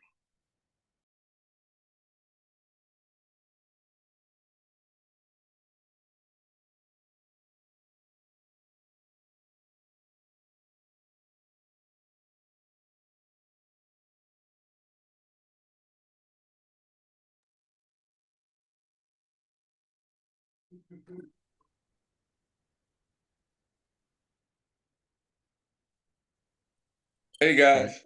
Okay, we can hear you now, Coach. Okay, y'all. It went out. I don't know what happened. Sure. My thing is upside down. There we go. No. There we go. Sorry about that. Oh, no problem, Coach. We'll get James to restate his question. James, can you restate that question, please, for Coach? Definitely, Coach. I hope you and everybody at Valley are well. Can you talk a little bit about thriving through adversity, staying the course when you have a game that is rescheduled to the back end of the season, and then also your quarterback room, Mr. Brown, and talk a little bit about that, gentlemen. Well, Josh is getting better every week, and Brandon is ready to go too. So, last week you could see the progression of that. We felt like we left a bunch of points out there against TSU. That hopefully we narrowed that down, and just adversity. If you at Valley, this has been an up and down roller coaster. Organization for almost 30 years. So you know, getting here, like I stated earlier, late as I did, and trying to put together something that's respectful and heading in the right direction. I like what we're doing. We are moving in the right direction. Now we have to be able to close the door and win a few ball games. Thank you, Coach. Have a great week. Thank you. Next question goes to Mo Carter. Hey, good morning, Coach. Hope you're well. I know you. Hey, look, I know you had a little extra time to prepare for your next game. Want to know what do you think about the quarterbacks for Alabama A&M when you take a look at them? Of course, you have Cornelius Quad Brown, number 10, but of course, Eric Handley, number 8, has also been seeing some time and whatnot. So when you guys look at the film, what stands out to you about both of those gentlemen? Well, both of them they compete. Once you that's the key to everything. No matter how big or fast, if you compete, if you're a competitor, then you're gonna do the little things that are gonna make you better. You're gonna do the extra study. You're gonna do the extra lesson. You're gonna make that throw. You're gonna run the ball when opportunity presents itself. So I think all around you have to use the word compete. No different than I tell our guys.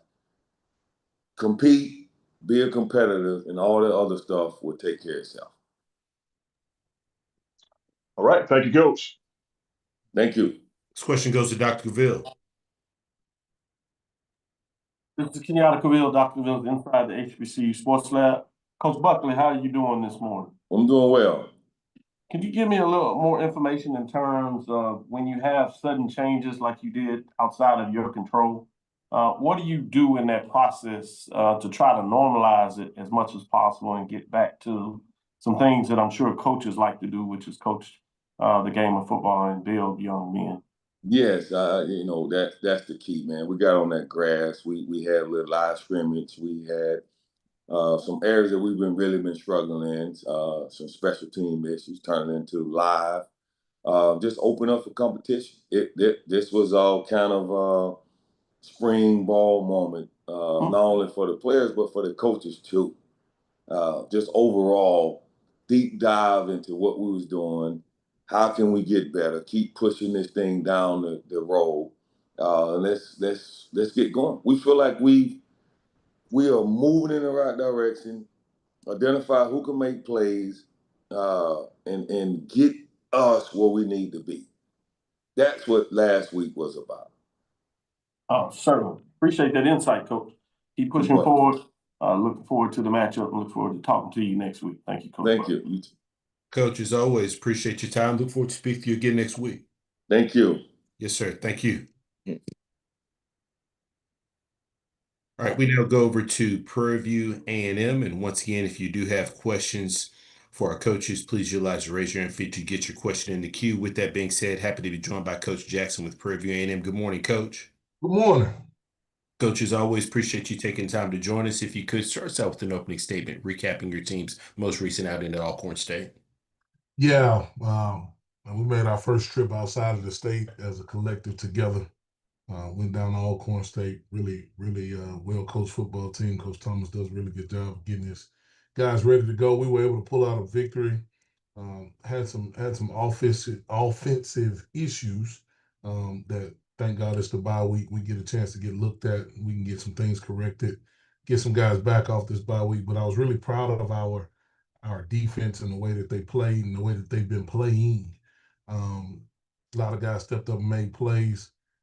Had the leading rusher in the league last week, and I don't think they had 100 yards as a team. And so, got to capitalize on, got to keep getting better on defense, capitalize on some of those areas that we've been good at. Certainly, fix some of the issues that we've had in the first 6 weeks. Bye week came at the right time, and we're looking forward to working on us. Appreciate those opening comments, Coach. First question goes to Wayne Cartwright. Hey, Coach Jackson, how are you this morning? Morning. So I'm not going to ask you about your passing game this week. I promise. So you're very prophetic. You said to me when you talked to me during SWAC Media Day, you said we have a bye week that comes at the right time. And so now you have this bye week that comes in between what's going to be a very big opportunity that you'll have at Southern after it. But now as you head on this bye week, focusing about your team itself, can you clarify a few of those things on offense that you guys need to take a look at and get some adjustments to? Yeah, while we're stalling out, we were really good on the minus side of the field. We got to the plus side of the field, what we call the fringe, right above the red zone. We just didn't finish.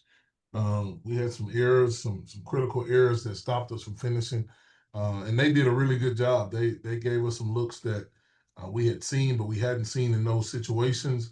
And so they credit to them, but we've got to stop stalling out. We stalled out a lot this past weekend. That's probably was the most disappointing part of the day. That we got the ball moving on the minus side of the field. We're running the ball, we're throwing the ball. We kind of could do what we wanted to do with both quarterbacks. And then we stalled out, and we just got to figure out why. I just got out of an offensive meeting on why we stalled out. And so it's my job to make sure we take a look at all areas of the program. That's an area that's of concern because it's of our last game and some issues before. And so we certainly got to look at it so we can capitalize on the opportunity of the next game that we play.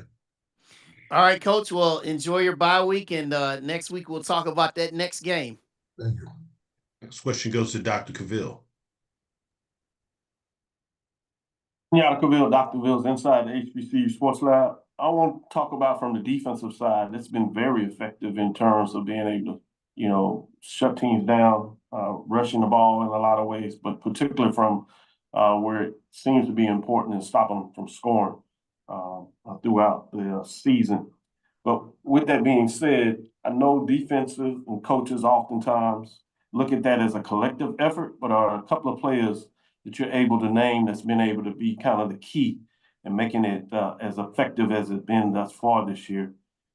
And the second part of that is to frame this as an open week, and you get into some self-searching about what that looks like, but wanted to let you know that there's coaches out there that are looking forward to see if they can get you on the schedule. Trey Oliver at North Carolina Central University said he's reaching out, so I thought I'd mention it to you as a plug. Yeah, I'll answer your first question. Defensively, Trevor Randall and Eric Zachary and Malik Mason, and, Sterling Roberts, those have been guys. Kennedy Parker, it's been a collective effort, but a lot of those guys have had really big games here and there. Even in our non-successful outcomes, those guys have still played extremely well. I think the one thing that's different defensively is a lot of those guys have played together before, and so they knew what they were getting into, and they were here in the spring, and so things were able to be set. We brought some guys with us from Valdosta that had played in the same defense, and so they knew what the expectations were, and they were able to get off on a better foot and a better start than guys that weren't here. And so been really proud of those guys for the way that they come to work. They are a in spite of unit. Doesn't matter where you put the ball. You can hear them talking about it, and they certainly want to play defense. And they tell themselves that they ride the defensive bus in order to play the defense. And so they certainly don't shy away from any opportunity, and hopefully that continues. As far as scheduling and things of that nature, everybody got my number.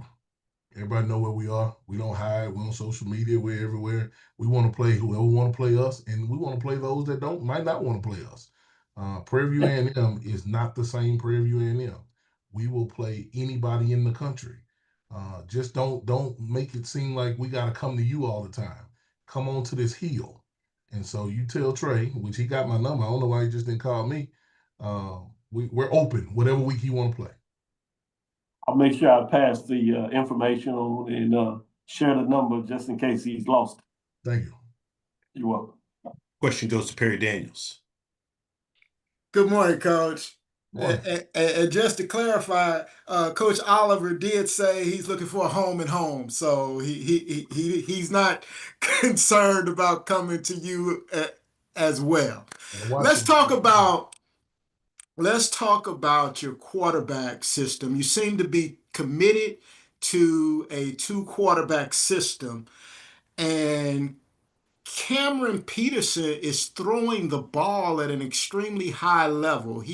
That pass for your touchdown, he dropped that right into the bucket. It was a perfect pass. But yet you still seem to be committed to your 2-quarterback system. Evaluate Cameron Peterson's quarterback play for him. We're 4-2. Nobody's quarterback play is good enough. And so that's how we look at it. You know, I'm a little different. Like I picked the quarterback just so everybody's clear, everybody understands. And, you know, people get mad at our offense and this, that, and the other. I picked the quarterback. So if you're gonna be mad at me. We're gonna play the best person that helps us win that day. And we've got 2 guys that we feel really good about. There's a third in there too that we feel good about. And so because of what we do, you know, before I got in this league, I learned that nobody had a quarterback this time last year. People playing running backs at quarterback and all this stuff.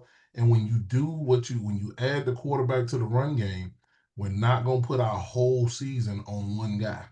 Just not going to do it. Not when we have 2 capable guys. And so they complement each other where one doesn't do something well, the other one does.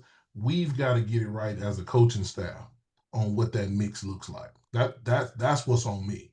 We've got to get that right. And we're going to take this bye week to figure out what dosage of who to give to what team on whatever day that we play another team. And so I like where both of them are, but nobody's great because we're not sitting here 6-0. We're not. Quarterbacks are judged off wins, not how many yards did they throw. And so we're 4-2 as a program.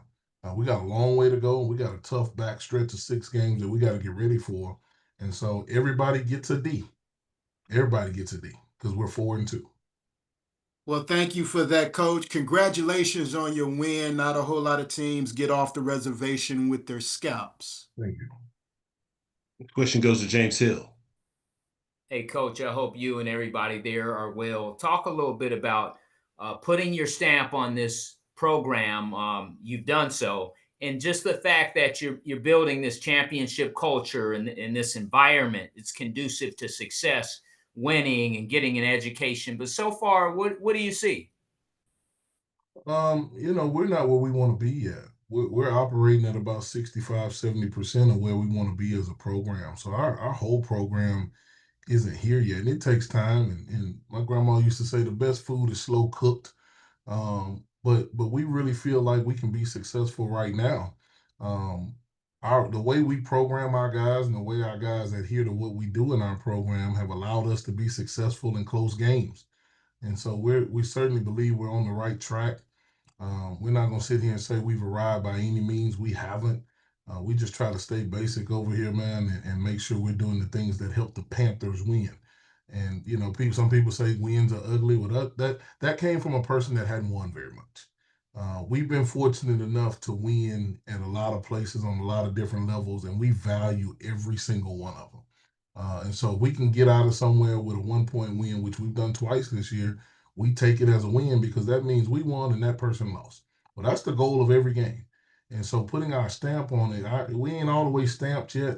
And it's going to take some time before we get there. But I do like the progress that our guys have made since we got here in January, since we got here in fall camp. And we look forward to evaluating ourselves over this bye week and continuing to get better. Thank you, Coach. Good luck going forward. Thank you. This question goes to Terrence Harris. Hey, Coach, how you doing? Morning. And Mr. Hill kind of stole my question, but what I would love to know too is just kind of when you look at this team and the progress it's made, during this time you've been with him. What are you most proud of about this team? I mean, what and what it exemplifies. Yeah, I'm really proud of how we ball, man. Like our guys, you know, I hear coaches all the time when they're not successful talk about going back to the basics. And our guys have done a good job of just staying basic. We make our fair share of mistakes, man, but our guys do a really good job of just staying within what they were taught on day one. And because we do that, because we've done that, we've had a chance to be in the games at the end of games. And we play some really good people, man. There's nobody on our schedule that wasn't a good football team. I don't care what their record was.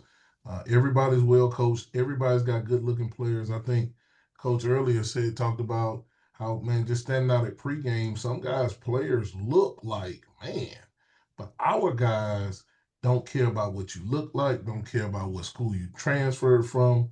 Man, our guys care about each other.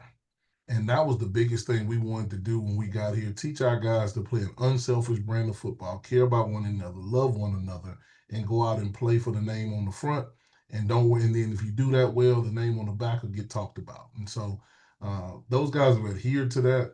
They play extremely hard. You can't cut our tape on and don't say our guys play hard. And that's who we want to be. But again, we're only 65 to 70% of where we want to be. And we certainly look forward to getting better. Thanks, Coach. Coach, as always, appreciate your time. Look forward to speak to you again next week. Thank you. Go Panthers. Thank you. All right, next we go over to Southern University and Coach Graves. Once again, if you do have questions, please utilize the raise your hand feature to get your question in the queue. With that being said, happy to be joined by Coach Graves from Southern University. Good morning, Coach. Good morning, Drew. How are you? Doing great, Coach. And as always, we appreciate you taking some time out of your schedule to join us. Coach, obviously, this past week, bye week for your program. So if you could just kind of start us out by assessing how the week went for you.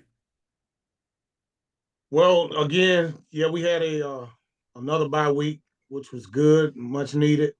We had a chance to go back and assess game versus Jackson State, the last outing, and then we did a lot of corrections and worked on us, trying to get some guys back healthy. And so we had a good week of practice. We had a really good week of practice. We practiced all the way up until Friday, and gave the guys a couple of days off when we came back on yesterday and got back honed in on, of course, last week we started looking at and working on Bethune-Cookman, and then yesterday we brought the guys back and we continued to work and we'll continue to work all week versus a very good Bethune-Cookman football team. Appreciate those comments, Coach. First question goes to Wayne Cartwright. Coach Graves, good morning to you. How are you doing? I'm well. Good morning to you as well. So this Bethune-Cookman team, obviously, they've had over 500 yards of offense 3 of their last 4 games, and they get involved in a lot of shootouts. So in relation to you guys on offense, you guys, obviously you've averaged 15 points a game to this point. But after this bye week and everything that you've seen for your next opponent, do you think your team is prepared to handle if this game does get into a shootout situation offensively, that is? Well, I think our team's capable of doing what we need to do to win a football game. It may not look like it stats wise, it look like that on the scoreboard all the time, but each game is its own different game. And so we're looking at the game this week. They're explosive. They do a great job offensively. They can score fast, but it's gonna be a challenge for us defensively to slow down that offense. Coach Woody and his staff is doing a really, really good job of running offense as well as defense, but those guys are putting points up. So the challenge is defensively, can we slow those guys down? All right, Coach, I appreciate you as always. Good luck down there in Daytona. All right, thank you. This question goes to Perry Daniels. Good morning, Coach. Good morning. How are you? Super fantastic, Coach. How are you? I'm doing well, thank you. Yes, sir. So you talk about slowing them down. The last 2 weeks, on the first play of each game, they've scored a touchdown, an 85-yard touchdown this past week, a 79-yard touchdown against Alabama A&M. How does Southern University prepare to make sure that that doesn't occur against them? Well, it's about executing. Guys have to be where they're supposed to be.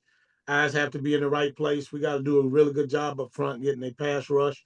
It's no secret that they like to quick strike the first play of the game. So we got to just make sure that we're where we're supposed to be, and we have to execute and play. Thank you, Coach. Good luck. Thank you. This question goes to James Hill. Hey, Coach, I hope you and everybody on campus are well. You guys are on a winning streak versus Bethune, and you even beat them last year in overtime. But just talk about that's the historical piece. But just talk about going in this season into Daytona and obviously trying to stop that club and keep that streak going to 8. Well, we're definitely not concerned about a streak. Our focus is going in and playing a very good football team and playing well. We need to play well to get a win. Season hadn't started the way that we had anticipated and wanted to. So the last thing that we even think about or talk about is the streak. I talk to my guys constantly about living in the precious present. And so we have to live in the precious present, and we have to prepare and go in there and play the way we're capable of playing from the first play to the last play. And hopefully that we'll make enough plays to come out on top. And that's what the mindset is, and that's what the goal is. Have a blessed week and safe travels, Coach. Thank you. Next question goes to Dr. Cavill. Kenyatta Cavill, Dr. Cavill's inside the HBCU Sports Lab. Good morning, Coach Gray. Good morning, Doc. How you doing? I'm doing well. Wanted to ask you a little bit more about how a team that is effective being able to run the ball and in terms of passing the ball and receivers, when you think about Bethune-Cookman, specifically we out Ali Scott Jr. and the wide receiver connection with Javon Ross and Malik Huggins being able to be so solid in terms of what they were able to do this past weekend. How does that stress a defense from your perspective, if you would? Well, they do a great job of being balanced. Those guys do a great job of in the run game. They do a great job of blocking, and the running backs do a great job of running, finding the holes and getting downfield. They do a great job of stretching you in the passing game. We have to be cognizant of what they're trying to do. They do a great job of horizontally stretching them. And what I mean is they overload you a lot horizontally. And then as you try to answer the horizontal stretch, then they go up top with the vertical stretch on some big plays. So it's important that guys have to be in position, the right position. The eyes have to be in the right place. We got to cover guys up because what they do a really good job versus teams that like to spot drop. And we're not a spot drop team, so we have to make sure that our guys do a great job of covering up those guys. Those guys don't run to a spot and just stop. Those guys will convert and those things. So the challenge for us is to make sure that where we're supposed to be, and we got to put some pressure on them up front to get those guys off their spot. They do a really good job. All three quarterbacks do a really good job of facilitating the offense. And so it's up to us to make sure that we're doing what we're supposed to do and be where we're supposed to be in order to help ourselves out and give ourselves a chance. Thank you, Coach. Appreciate the insight. All right. Next question goes to Toy Lloyd Brown. Hey, Coach, how you doing? Good morning. How you doing? Doing well. Just wanted to get a quick update from you. I guess, has Jalen Woods been practicing and will he be available for this upcoming game? Well, he practiced last week. We'll see how it goes this week, and then the doctors will let me know where we are with that. But it was good to see him get out and get around and throw and things of that nature. And he's getting better and better each and every day. So we'll see how it goes the rest of the week. Got it. Thank you. Last question goes to Marvin Nichols. Good morning, Coach Graves. This is your Grambling sister, Marvin Nichols from MTV Good morning. Sports. Good morning. Quick question, Coach. Bethune-Cookman has a reputation for playing hard for 4 quarters. What's your key to finishing strong and closing out drives late in the game? We talk about AME and not the church, but we talk about attitude, mindset, and Yeah. execution. And so, that's what it's going to take. Coach Woody and his staff has done a tremendous job. They did a great job of coming in here last year. It was 5 overtimes, and it was Mhm. a great football game. And so, we know that they play hard, they play well. They're a relentless football team, and so it's up to us to make sure that we continue. We play hard, and the challenge. And I've challenged the guys. Listen, we have to put a full football game together in order for us to come out on the winning side. So the challenge is there. Those guys have been practicing hard. So we're going to continue to practice this week, and then we'll go down there to Daytona Beach and play a good football team for 4 quarters or however long it takes, and we'll see where it goes from there. All right, Coach. Good luck. I'll be watching. Thank you. Coach, as always, appreciate your time. Look forward to speaking to you again next week. All right. Thank you. Go Jags. Okay, thank you. All right, we now move over to Texas Southern University. Coach Dishman, once again, if you do have questions, please utilize the raise your hand feature to get your question in the queue. Going to pause momentarily. Thank you for your patience.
We are working to connect with Coach Dishman. We do apologize for the delay as well as any inconvenience. We'll be back momentarily.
All right, once again, if you do have any questions for our coaches, please utilize the raise your hand feature to get your question in the queue. With that being said, happy to be joined by Coach Dishman of Texas Southern. Good morning, Coach. Good morning, everybody. How y'all doing? Doing great, Coach. As always, thank you for taking time to join us. If you could start us out with an opening statement, recapping your team's most recent outing versus Arkansas Pine Bluff. Well, it's there's goes to show you when all three phases are working. That's what you can do as a team. All three of our phases was working: special teams, offense, and defense. Our guys was up for the game. I'm saying so. It was a good game for us to showcase because all three phases of us was working. Appreciate those opening comments, Coach. First question goes to Wayne Cartwright. Hey, Coach Dishman, congrats on the win this Saturday. Thank you, Wayne. So my question for you today is, just with a performance like that, 557 yards of offense and outgaining your opponent by more than twice the yardage, and KJ Cooper coming out and throwing a couple touchdowns and running for another. How do you see, or what are you going to do with your staff this week to make that performance best carry over into this next game against Grambling? Well, we got I got a very good staff here, and they understand what we have to do. They understand where we're trying to go to. The West is still is one of our goals to win. So we have not accomplished that goal. So winning last week and winning the week before, that was just notches on our belts to get us to our goal. All right, Coach. I appreciate you. Good luck this week down there in Grambling. Thank you. This question goes to James Hill. Hey, Coach, how are you, sir? I'm good, James. How are you?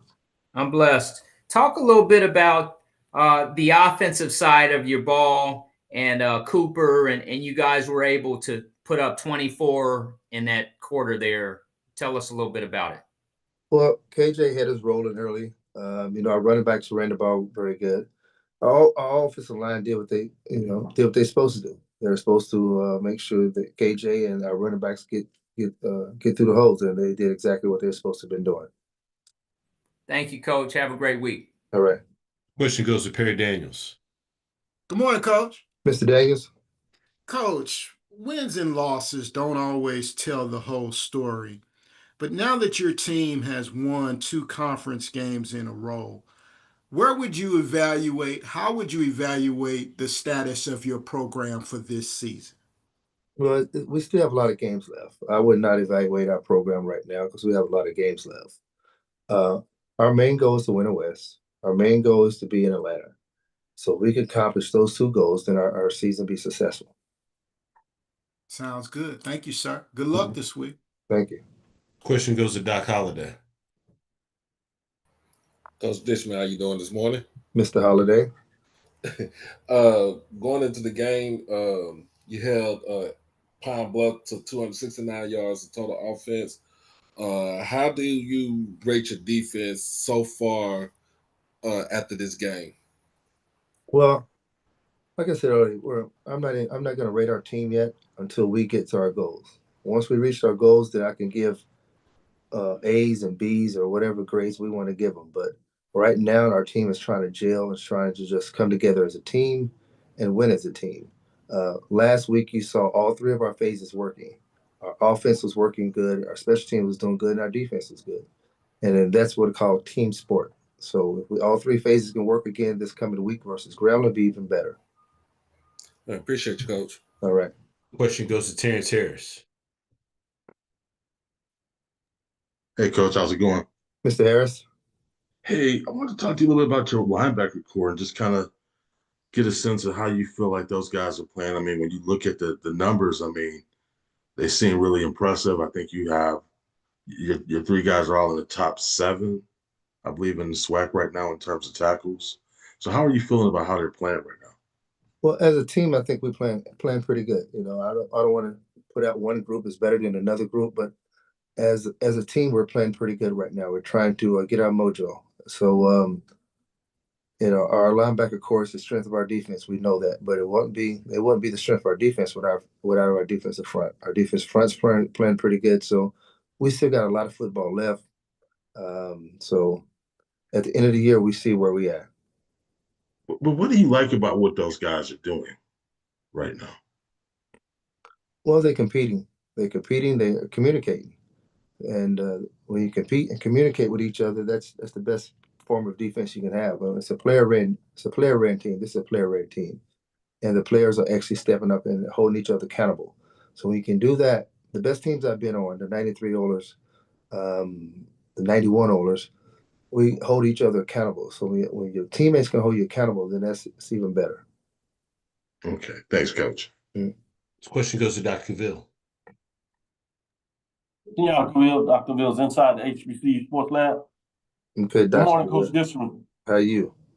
I think you opened it up really well when you talked about all phases coming together to be effective, being able to put up 50 points, but at the same time, shut somebody down to just 7 points. Talks about the collective effort that certainly haven't seen from Texas Southern in a while, maybe across the league, HBCU, FCS football. And I know how you're not reticent to necessarily point out players because it's important from a team perspective, but from a media perspective, if you're given this chance, I know Terrence, my colleague, talked about defensively the linebackers, and you were able to give a little framework of what that looks like. Obviously, KJ Black as the quarterback is playing really well, but you were able to rush for 350 yards and pass for 207 yards. But specifically, Renfro had 27 carries for 123 yards, averaging 6 yards and had a long of 25. But then Richardson was able to get in the end zone twice on just 7 receptions, 103 yards. Talk about their ability to work within the team concept. Obviously, offensive has to be effective, but what do they bring to the table so we can talk a little bit about what they're doing from that perspective? We have a lot of good players on this team.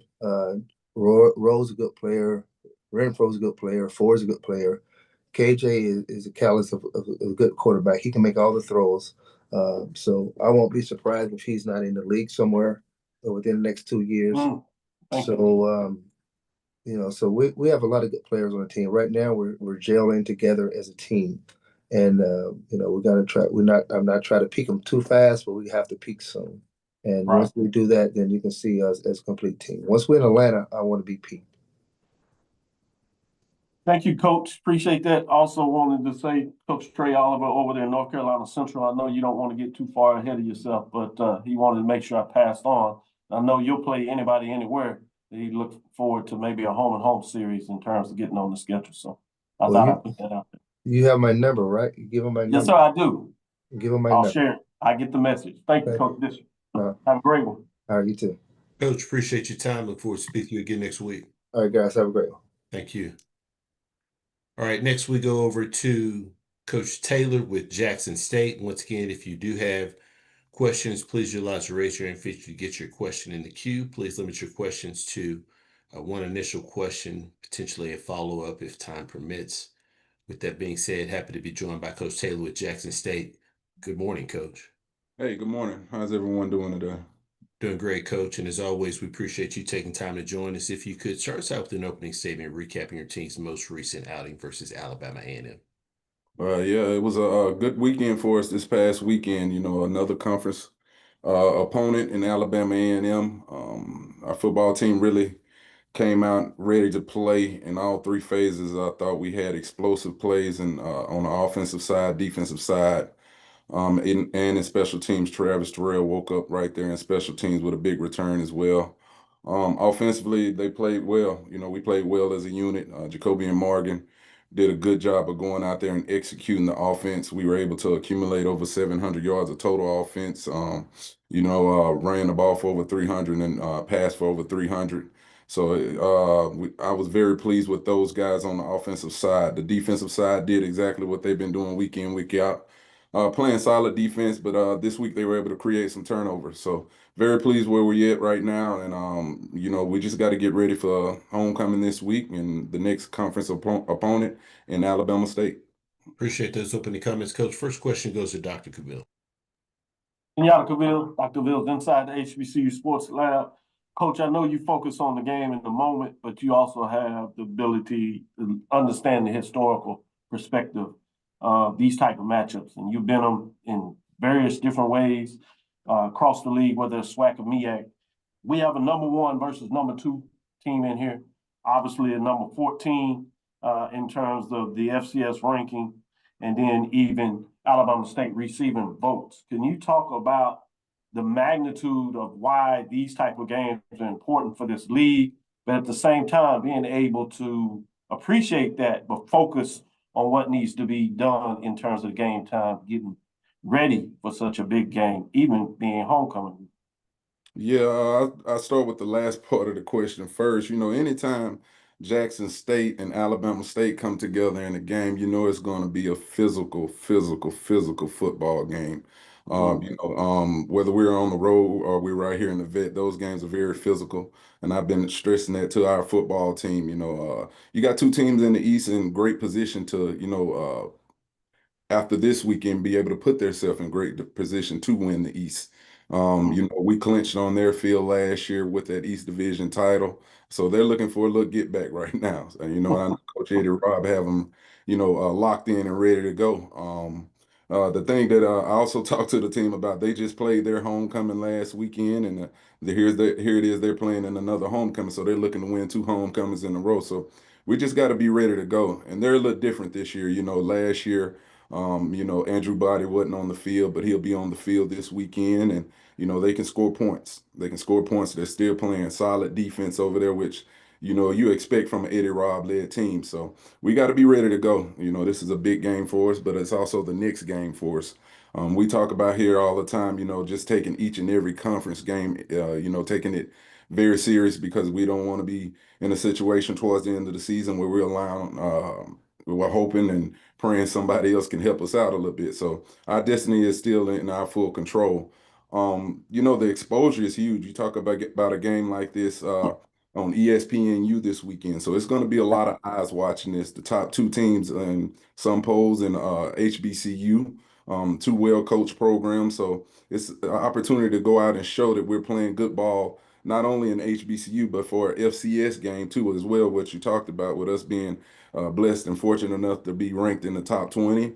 They're receiving votes, and they're well deserved by both programs. So it's important that we come out and play a clean football game and put a good brand on ESPNU this weekend, Doc. Thank you, Coach. Excellent framework. Good luck this weekend, and look forward to it. Thank you, Doc. Question goes to Wayne Cartwright. Hey, Coach TC Taylor. Hey, how you doing, Wayne? Doing well. Hey, so obviously, I said last night on my show, I said that the game you guys played against Alabama State and also the one against FAMU, those are two of the best games in the SWAC all last year. With those big games of experience of those two, and then also the one in the Celebration Bowl, as you lead up to this game this week, though, personally for you, what is your mental approach and every part of that to get your team ready to go for situations just like this?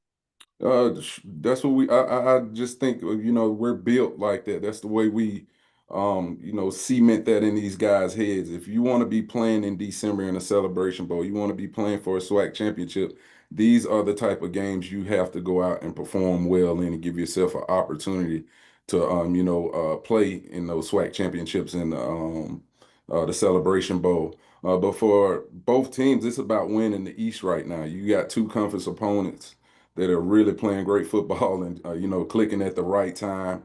And it's gonna answer a lot of questions.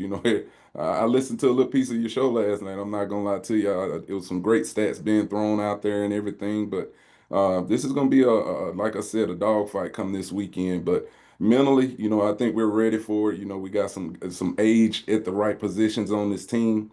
This coaching staff, we played in a lot of big time football games last year. And we got enough guys off those teams from last year, off the team from last year, that know how to perform in these type moments. Well, Coach, I appreciate you supporting, watching my show, and good luck to you and your group this week, man. Big game, exciting. Oh, thank you. Appreciate it. This question goes to Perry Daniels. Good afternoon, Coach. How you doing, Perry? I'm super fantastic, Coach. Let's talk about controlling Andrew Body and the game plan of how do you slow that guy down. I mean, it's tough. He's playing at a high level. That entire offense is scoring a lot of points right now, and he's the unquestioned leader of that group. I think their OC does a great job of putting him in the right situations in order to be successful as a quarterback. I think it's that offense is, perfectly put together for Andrew Body type player. But, he had the injury last year and he came back this year. You can look at each and every game. He has a chip on his shoulder. He's really willing that team to, some really through some really good football games this year. But we know too also they want to run that football. They got some backs that he's handing it off to. They rushed for over 300 yards this past weekend as well. But he's a guy that can beat you in the RPO game and pull the ball down and run well. So we got to be pretty much sound on defense. When I say that, be in the right spots and trust your eyes.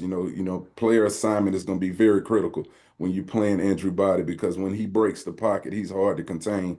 And we get an opportunity to strike, we got to strike. That's what we talk about each and every week. When you get an opportunity to put pads, helmet on one of their guys or one of their players, we got to get them to the ground. Thank you, Coach. I'm looking forward to this football game this weekend. I think everybody is. This question goes to Doc Holliday. Coach TC, good afternoon. Doc, what's going on? I'm good. I'm good. Happy homecoming week. Oh, Going into this game, of course, it's homecoming week. Trying to get the players to stay focused for this game because it is a big game at the vet.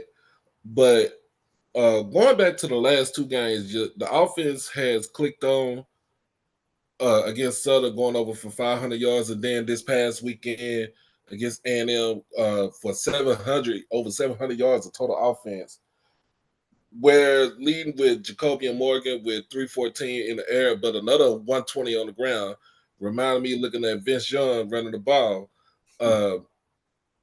What's the thing that you kind of got to chit chat with the offense, especially getting guys going like Shamar Savage and Janela Dupree, and also getting Travis Terrell, getting him up and running, having a 100-yard game this past Saturday. That's awesome. I like that. For me, it was just telling them going into the Southern game, going back to that game, hey, let's think players over plays. We got the players here that can really break games wide open. And if you find the ways and ways to get them the ball in space, I knew we would have an opportunity to be pretty explosive as a unit. You talked about Travis Terrell, Mott Miller, all those guys, Denario Davenport at the running backs. These receivers every week is somebody stepping up. Jamil Gardner, Shamar Savage, Nate Rembert, Janalen Dupree is having an amazing year right now. So, sometimes you got to think players over plays. And I thought, our offensive staff is doing a good job of that. But the key piece to it is just Jacobian is just playing better football. He's playing better football right now. He's seeing the field. He knows when to pull it down and run. He knows when to pull it down to make throws. So it's no different than than Alabama State. That we're only going to go as far as Jacoby Morgan can take us. He's done it before. He's a national champion, and if he continue to play good football, we're going to be fine as an offensive unit. I appreciate you, Coach. See you this weekend. All right, see you. Next question goes to James Hill. Hey, Coach, I hope you and everybody in Jackson are well. SWAC East Showdown, Alabama State, Jackson, Morgan, Body. I mean, it has everything, but just talk a little bit about what you envision, what you look forward to in the historical piece of these type of games, because the greater audience, everybody can watch. Mm-hmm. Yeah, and I think I'm just looking forward to a great football game in itself. This is going to be one of, I think, the bigger crowds with it being homecoming for Jackson State. The magnitude of number one versus number two, two really high-level FCS teams. So the crowd is going to be there. The two really good football teams is going to be there. Two really good coaching staffs going to be there. It's everything that you want in a football game. And one thing that I remember from last year when we played Alabama State, it was just a great football game from first quarter to the end of the football game. You talk about a physical battle against with two really good football teams, and it's not going to be any different this weekend. The thing about this East Conference, one loss can hurt you. It's been like that for the last few years. in this conference, but you know that one loss can hurt you in this side of the division. So, you know, I know both teams are going to go out there and give it their all. You talked about the quarterbacks. You know, might be talking about considerably the two best quarterbacks in this conference and two of the top in FCS football. So it's the making of a really good pot of gumbo this weekend going down here in Jackson at the Vet for JSU's homecoming against Alabama State. Have a blessed week, Coach. All right, thank you. You as well. Last question goes to Ty Miller. Hey, Coach, how you doing, man? I'm good, Ty. How are you? I'm good. Now, you look at the tail of the tape, it's like a boxing match when you look at this game, and inside the trenches, both teams are averaging over 200 yards per game rushing. So what will it take for your Tiger team to take control of that aspect of the game? We got to control the line of scrimmage, you know, on both sides of the football. That's something we emphasize, whether it's our D-line versus their offensive line, our offensive line versus their D-line. Two very well-coached defenses. So, you know, that's going to be interesting. But I think the team that can limit the most mistakes, you know, you want to limit the mistakes in a football game like that. And also the situational football is always key in a high-level game like this. You talk about when you get to the red zone, being able to get points, when you being solid on third down, not getting behind the chains, the chains on offensive drives, and the penalties count has to be low because, you know, those kind of things can be the difference in this type of football game this weekend. All right, Coach. Thanks a lot, man. Good luck. All right. Thank you. Coach, as always, appreciate your time. Look forward to speaking to you again next week. All right. Thank you, guys. Sure, thank you. All This right. concludes our SWAC football head coaches meeting.